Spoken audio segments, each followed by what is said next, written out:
आपका हमारे बाबा sportsman channel पर जो इलाहाबाद का चुनाव है उसका क्या माहौल है? सबसे पहले तो आपका धन्यवाद। इलाहाबाद का चुनाव बिल्कुल एक तरफा है।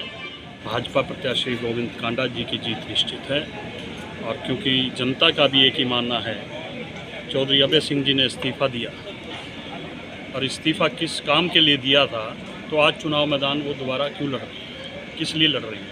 लोगों, आम जनता के बीच में आप जाएंगे तो उनका यही प्रश्न है कि वो चुनाव दोबारा क्यों लड़ रहे हैं, क्योंकि उन्हें सत्ता चाहिए, गद्दी चाहिए, कुर्सी के बिना छटपटा रहे हैं।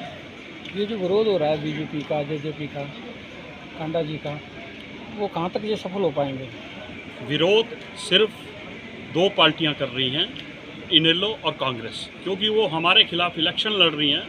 ये सभी जो भी किसान नेता के रूप में आप लोगों को गांवों में मिल रहे हैं, वह केवल और केवल इन दोनों पार्टियों के कार्यकर्ता हैं, जो किसान भाइयों की आड़ में ये विरोध प्रदर्शन कर रहे हैं।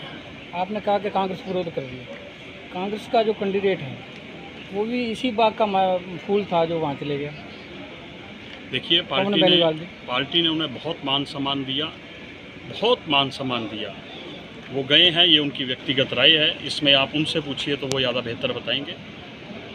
अमन जी, जैसा कि अब देखने जा रहे हैं, इलाहाबाद में जो उपचुनाव है वो वहाँ की जनसंख्या के हिसाब से देखा जाए तो 95% जो लोग हैं वो किसान हैं, और एक तरफ से जो किसान हैं वो भारतीय जनता पार्टी का विरोध कर रहे हैं, तो वहाँ पर सीट निकालना क्या संभव हो पाएगा? आपने भाई साहब 95% किसान का है, मैं 100 के 100% किसानी ही मानता हूँ। किसी न किसी तरीके से हर दुकानदार, खुद व्यक्ति कहीं ना कहीं किसानी से जुड़ा हुआ है, और मैंने अभी आपको पहले कहा कि किसी प्रकार का भी किसानों की तरफ से विरोध नहीं है। यह तथाकथित दो पार्टियों के कार्यकर्ताओं का विरोध है, और जब चुनाव के नतीजे आएंगे तो आप भी इस बात का सत्यापन करेंगे कि वाकई इतनी भारी मतों से जो भाजपा की जीत हुई है, तो वो खुद सत्यापन होगी अपने आप में कि किसानों का विरोध नहीं था। ये जो कल गोविंद कांडा के साथ धक्का मुक्की हुई है, उसके कार्यकर्ताओं के साथ धक्का मुक्की हुई है, उन लोगों के खिलाफ मामला दर्ज कर दिया गया, उससे कोई आपकी पार्टी को फ़ायदा होगा या नुकसान होगा? देखिए, हम किसी भी प्रकार के विरोध या किसी प्रकार की हिंसा के हम पक्षधर नहीं हैं। हिंसा किसी प्रकार की नहीं होनी चाहिए, और उसके अंदर हम कोई अपना राजनीतिक लाभ ढूंढें, ऐसा भी नहीं होना चाहिए।